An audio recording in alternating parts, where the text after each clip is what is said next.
A very good morning to you. Good morning, Jane. Right, you see some light in the retail industry. Where is it? What is it? Well, as you would see in the retail report and GRDI, our development index, 7 countries featured in this year's in the 2019 report, but not South Africa. But that does not mean that the South African economy or retail sector is not one to be interested in. It just means that the market saturation level within South Africa is pretty high.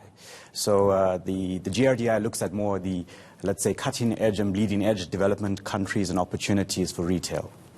And the fact that Massmart, I mean, we see what's happening there at the moment with the looming retrenchments, but it's made dynamic inroads into the continent along with Pick and Pay. That's right. Yes, absolutely. And you can see the GRDI does point to that, actually, with the 7 countries outside South Africa: Ghana, Senegal, Egypt, Nigeria. These are countries that we are seeing a lot of opportunity for big retailers like South Africans, Massmart and Pick and Pay.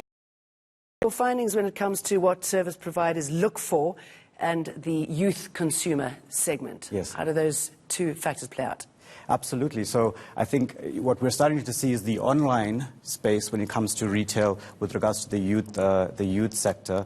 And of course, here we've seen the proliferation and growth of 4G and now 5G technology, increased internet penetration rates. We know mobile penetration rates across Africa and the Middle East are quite high. So this is offering the opportunity for the younger, more savvy buyer to enter the market and look for opportunities through online channels, which are continuing to grow. Okay, you touched on trade and how South Africa could possibly benefit.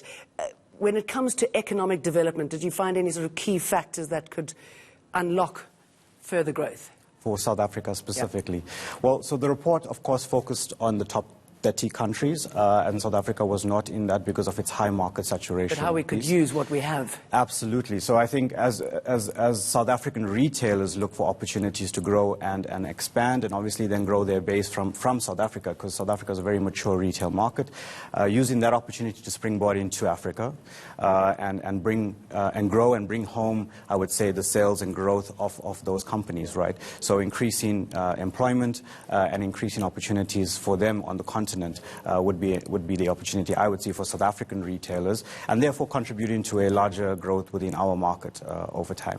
Ghana seems to be doing something right. Yes, absolutely. Yeah. For the first time in a while, ranked number 4 on the index, and it's the shining star, as it's called in the report.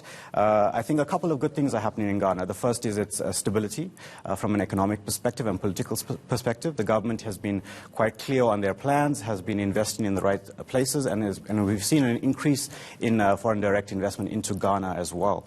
And this is on the back of a growing oil and gas sector. Ghana has a big oil and gas sector, and that's been really driving the growth.